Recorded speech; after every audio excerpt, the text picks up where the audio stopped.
Hello and welcome to the webinar. Today we have 3 experts discussing best practices for controlled technology compliance as it relates to the U.S. export regulations. My name is Lynn Kortz and I'm the VP of Marketing at Seclor. In addition to participating in the panel discussion, I'm also going to be the moderator for today's webinar. We have just a couple of things before we get going here. We will be addressing your questions at the end of the session. And since you're all muted out there, please just enter your question in the chat window, which you can see in the lower right-hand corner of the webinar session window. We are going to try to get to as many as possible in our live session, but if we don't address yours, we'll follow up with others via email. If you are having any technical difficulties right now viewing the webinar, you can try calling into the webinar using the phone option listed in the middle of the webinar panel. I think you can see it there. There's the mic and speaker or the phone. And so you can also, so you can at least listen in, and we can send you the slides post-webinar, or if you have an issue, just enter that via the chat window, and we're going to try to do our best to help you out. So let's get started. First, just to introduce our panelists, we have Dr. Jennifer Sake, who is the founder and managing director for Tralliance, a firm that provides export control consulting services for technology and research organizations. Her expertise is in U.S. export administration regulations with a focus on export compliance management programs, compliance process improvements, risk assessments, and more. Dr. Sake has almost 20 years of experience in managing export control compliance and conducting scientific research at Fortune 500 companies. Welcome, Dr. Sake. And next we have with us today Rick Phipps, and he's the Director of Commercial Business at Commonwealth Trading Partners. CTP's range of compliance services includes classification, licensing, policies and procedures, audits, and training. Prior to starting CTP's consulting service, Rick coordinated CTP's work in international export control outreach programs on behalf of the Department of Commerce and State Department. With over 8 years in 60 countries, not only did he probably collect a lot of frequent flyer miles, but he also coordinated teams of experts who help foreign governments create regulatory frameworks for export control licensing procedures. So those 2 folks come with a lot of knowledge about our specific topic. And finally, just a little bit more about me. Seclor offers organizations a way to secure their files so that only authorized users can access and utilize them. And as the VP of Marketing, I'm basically responsible for making sure that the market understands the value of our product, and even more important, that we understand what you're looking for as it relates to security. And I've had the great fortune for 20 years to meet with many, many organizations to see what their security challenges are all about, and in particular the last few years looking at security challenges related to export controls, and really then looking at how the technology we have can help improve the business. So that's enough about all of us. Let's get going. We're going to start at a rather high level first off, just to look a little bit at some of the core compliance challenges related to controlled technology. So Jennifer, I'm going to ask you to start us off. What is it about controlled technology that's important and challenging to address? Sure, thanks, Lynn. I can talk through that. I think it's important for everyone to have an understanding of the base regulations. The U.S. export controls regulate physical goods and software, but also associated technology for the development, production, or use of those controlled items. So organizations, whether they are in an industry or in higher education, really must pay attention to the technical data side of things as well. And it goes beyond just technical data leaving the U.S., which is what most people think of as an export.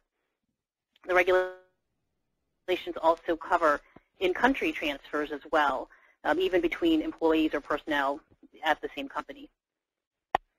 Great. Okay, good. And then, Rick, maybe the next one's good for you. Talking about some of the challenges around what do we actually need to protect.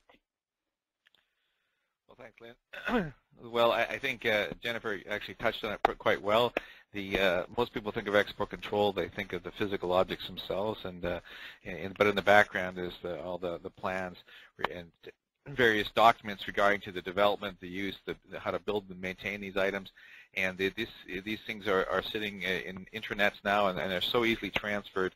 And it's these documents that we have to be careful about. And so companies need to be sure that they have classified these items and understand which ones are actually sensitive in terms of export control compliance. Yeah, and that's actually, if we look at the third one, that's where I come in with the security side of things. And like you said, a lot of these are electronic. They need to be shared with often third parties, customers. You're sending new prospects, sending proposals out, subcontractors working on developing products, academics, and they're often shared in this electronic form without any kind of security wrapper. And once really they're shared, anyone can share them subsequently. And we'll talk a little bit more about one of the best ways to protect controlled technologies is to start to look at a file-centric security approach. And that means you can literally almost wrap a protective, put up a wrapper around a file itself and without hindering the way you need to collaborate. So that's a quick intro into some of the challenges. What we're going to do now is shift into some of the best practices. And I kind of think of these three, if we go 1, 2, 3. The first one is about assessing, the second one is about classifying, and the third one is about protecting. So it follows really the challenges we just discussed. So if we look at the first one, the proactive risk assessment, Jennifer, I'll have you address this one. Okay. This first best practice is really what I view as a foundational best practice. If an organization is just starting to establish a new export controls compliance program, it's something to strongly consider doing up front. Obviously, the objective is to uncover risks for noncompliance and really address them before an unintentional violation occurs. I'm going to talk through 3 aspects of a comprehensive risk assessment. And keep in mind that these can be conducted by internal experts and done as sort of a self-assessment within the organization. The first one is to really probe and understand all the ways that technology can come into the business. And that could mean that there's an internal research and development team or a manufacturing team. That could mean that the technology is licensed in. One should consider various funding sources and their associated contracts. Many industry-funded and government-funded projects have terms tied to them that relate tightly to export controls. The second one is to understand where that data flows within the company and how it's used. And although that technical data may originate from a certain point, and maybe it primarily is used by, for example, a research team, in reality, a wide range of functions can actually be handling that data on a week-to-week basis. And later on in the case study that we'll discuss, I can get into some more details and examples.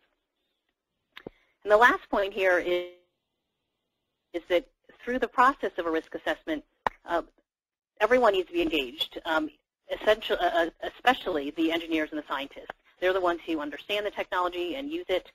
So that cross-communication between the export compliance team and the technical personnel has to be there to help drive the right body of knowledge that's needed to do the assessment.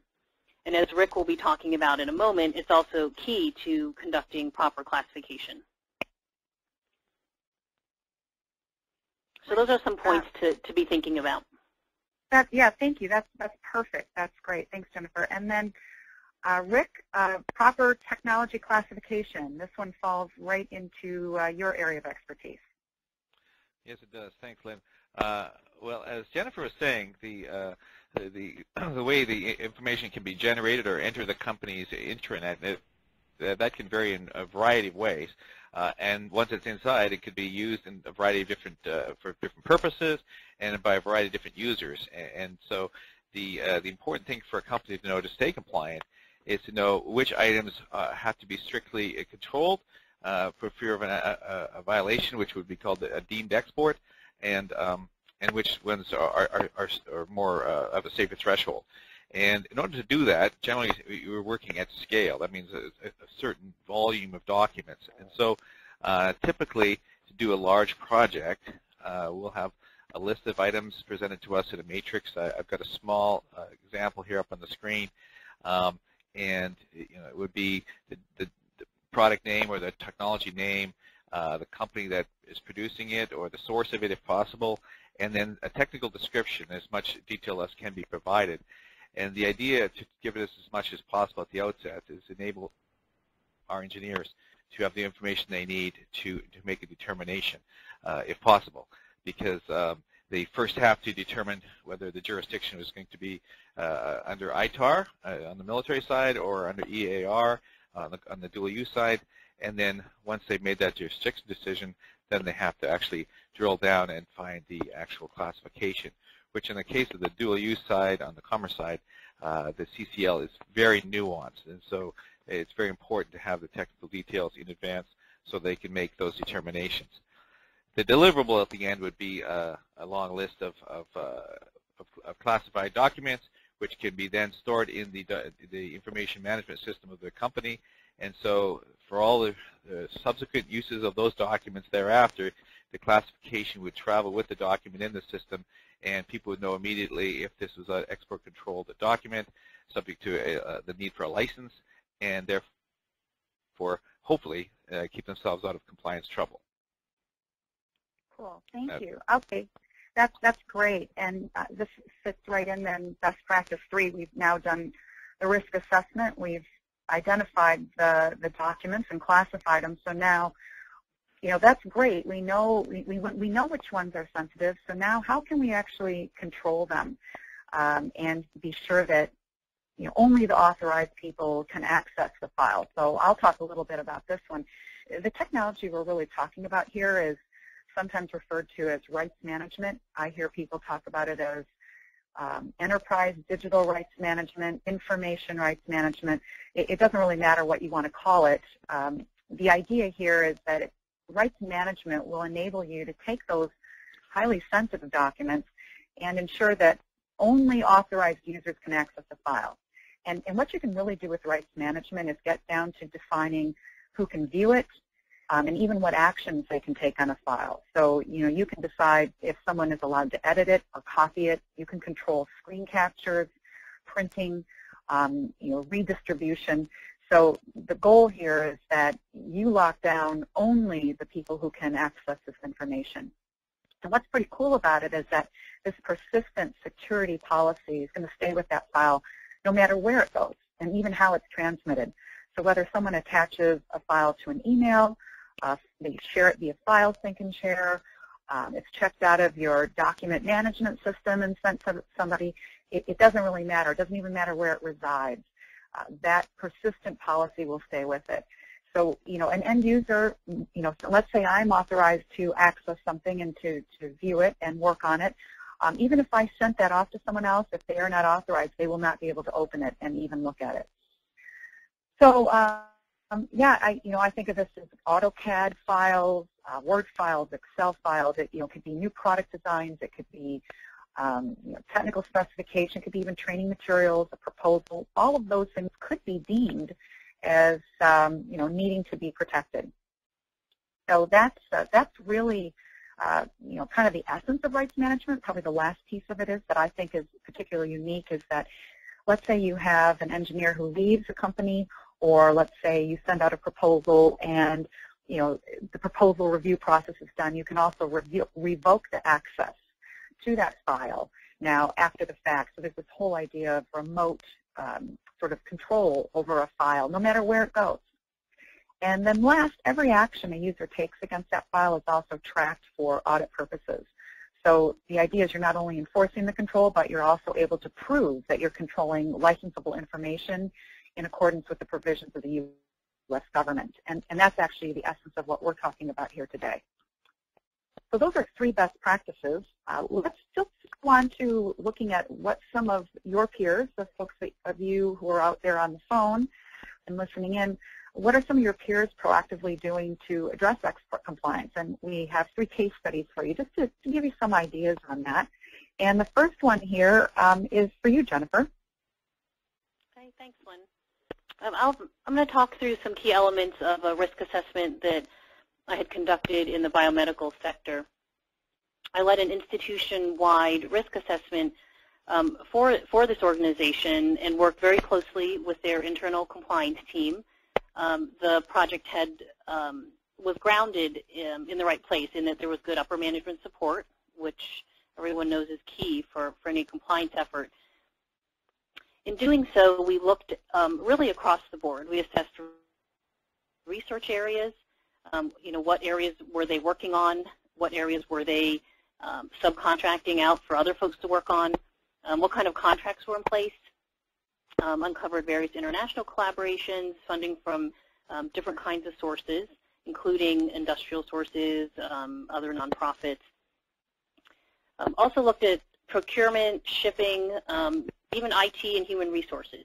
And kind of the list goes on in terms of the departments or functions that were touched by this and the data gathering that was done. So in the process, we discovered controlled tangible items and a definite potential for having controlled technology associated to those items. And that was one area that needed further analysis, and that's kind of the benefit of the risk assessment, right? It shows you where you need to dig further.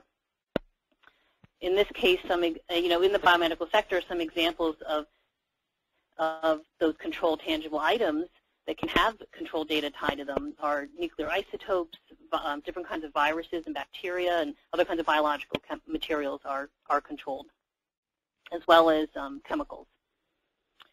And so really in the end, the work that we did, it helped shape the internal policy that was at the root of their compliance program around export controls.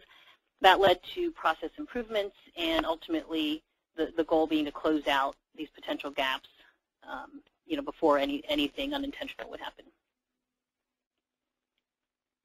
Great. Okay, good. And then we'll go on to the next case study. A minute here. Okay, great. This one is for you, Rick, on some classification examples and how CTP approaches this.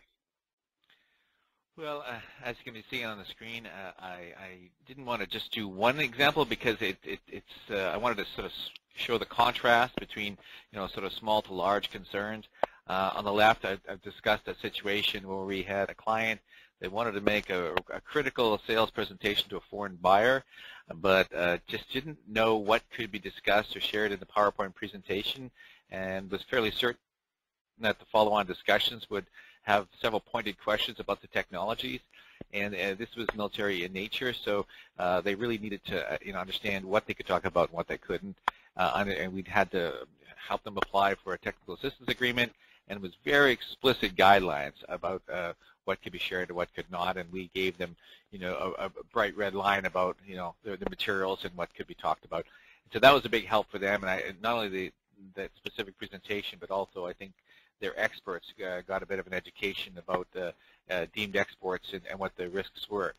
So that was just one single sales presentation, but it exposed a complexity that was, I think, really interesting and a big lesson learned for that company. Now, contrast that with another firm we worked with, a much larger company, and they have all kinds of ongoing joint ventures with various foreign entities, and they have an enormous library of technical documents regarding their various products, and they don't want to freeze any kind of discussions until these documents can be classified, and so therefore they would know the resulting limitations. So they proactively asked us to work their way through hundreds and thousands of documents and classify these, and these documents would remain in their system, and they would know what the classifications of them were and what the ramifications were for any kind of discussions that they wanted to have with a foreign entity. So this is an example of a macro project proactively done, which enabled them to have export control considerations not be the bottleneck which slowed down a project. So that's I think a pretty good cross section from large to small of how these things can be handled. Yeah, and it's really a great example of before you start having to secure everything, you're really helping them identify what's the most what do they have to secure and what don't they. So it's really a great best practice before you get into kind of what we do, which is okay, now you know what you have to control, so let's focus on that, right? So this is one where Seclor was involved, and it's an example of a manufacturing company who is using rights management. The real challenge here was for this company that a portion of the IT operation and some of their servers were outsourced. And of course, you know, they outsource for a reason, which we all do, which is to save money. And some of the licensable tech information was held on those outsourced servers and could actually be accessed by foreign nationals who are system administrators. And so they started to look at ways, you know, they still wanted to utilize outsourcing. They were, you know, kind of contemplating, well, what can we do without really hampering the way we need to collaborate with third-party contractors and still utilize, you know, our labor, you know, kind of the savings and operations that we have, and yet avoid a technology transfer. So after exploring some different, you know, ideas, they did adopt Seclora's rights management solution. And what they're now able to do is they enforce exactly who can view and utilize licensable technology documents. And so not only, you know, it's great, they're addressing the export compliance challenge, but what we find often too is that they're protecting some of the sensitive intellectual property. And that's just good business practice anyway, you know, making sure that, you know, especially some of these files, even outside of export compliance, you don't really, you want to control exactly who can get to that information. And what's cool about this is everyone can still work in the native application formats that they always work in, so it does not change the you know, the way people do business or the fact that you can collaborate, and yet they're locking down these documents and addressing their export compliance challenges as well. So a good example of you know, one company and how they're actually using rights management to control exactly who can view and utilize files. So that brings us to the end of today's discussion. We have quite a few questions coming in, and let's see, I'm just looking, we have about,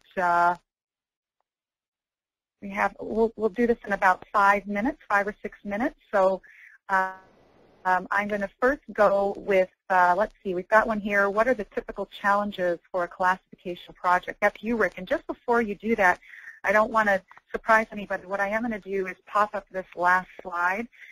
This gives you the information for each of the panelists today, phone and email, so that you can jot that down while you hear some of these questions being answered. So, Rick, let's get back to you. What are some of the typical challenges that CTT sees in a classification project?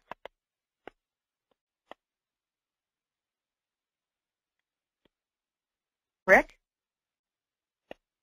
Pardon me, I had myself on mute there. Okay, there you go. Well, there's a construction project nearby here, right beside me. So there's basically 4 components. The length of the list, the number of items, is the most, you know, is the most obvious thing. But there's also the complexity of the items, the technologies involved. That obviously is makes a big difference. But the third one would be the similarities, because they may all be very complex, but if they're extremely similar, then they're going to be quite grouped quite tightly in terms of the classification, perhaps even identical. So those are the first 3, and the last and most important one is the availability of information for the engineers to work with, because they need to know specific parameters of the different items, and if the information is provided to us at the outset, they can make these classifications quite quickly. If we have to make calls or do web searches, it drags on and becomes much more time-consuming and expensive. Just as a general rule of thumb, 90% of them, typical items, are pretty easy. But another 5, 6, 7% are a little bit tougher, but not too hard. And then 3% can be more difficult than all the rest combined, because we have to do a lot of digging and individual phone calls, and be take quite a lot of time. So that's the big thing. The availability of information is key for us. So it's a little more than a minute, but go ahead. No, that's great. That's perfect. Thank you. The next one I have here is, what's the most difficult issue to address when it comes to export control and technologies? And I think, Jennifer, that's probably something for you to address. Okay, thanks, Lynn. I would say, in my experience with Fortune 500 companies, as well as with medium and small-sized companies, there is a trend there that the hardest part for people to get right is the internal transfers to their own foreign national employees or contractors. I would I kind of think of it as a two-part challenge. There's a lot. The first part is that there's a lot of change management that's involved throughout the organization when people first become aware that company confidential does not mean the same thing as export controlled. So there's a lot of inherent pushback on, oh, but we work for the same company. Overcoming that notion is a challenge. And so a lot of effort does have to go into helping stakeholders understand that even within their own company, all technical data may or may not be able to flow freely throughout that organization, right? And that speaks to the classification piece of things that Rick's been talking about. Mm-hmm. Part B to that story, I would say then, is, well, how do you resolve that issue? And so then there's the objective of developing the right solution that still facilitates business operations, maximizes, that strength of having a diverse team, and so you can work effectively across, the full company. No, that's great. That's great. Okay, good. And here's the question. Lynn, let me just jump in and just add a little bit. This is Rick here again about just how important this is.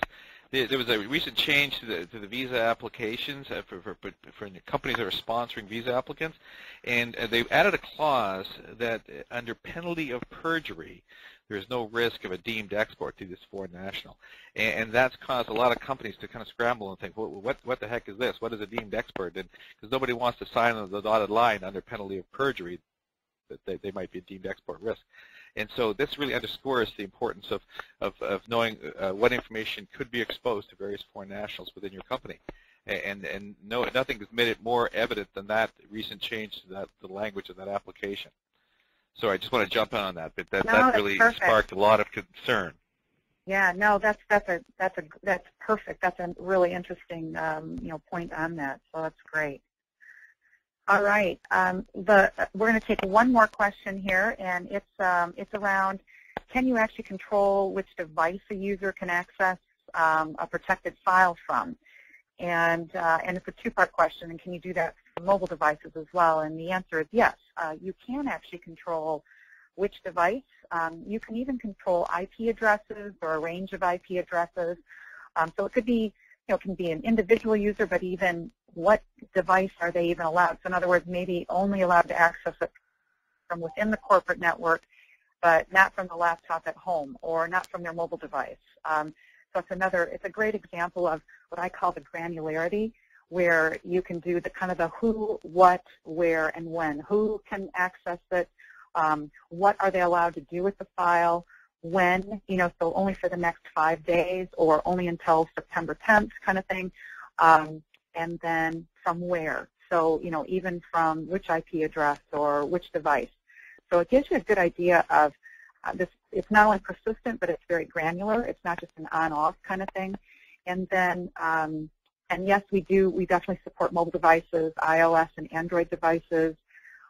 You can actually now, I think I mentioned, but you can access these protected files via even a browser or a very lightweight agent, which I think is, it's a big deal when you're needing to collaborate with people outside of your own company, that you make it really easy for them to access that information.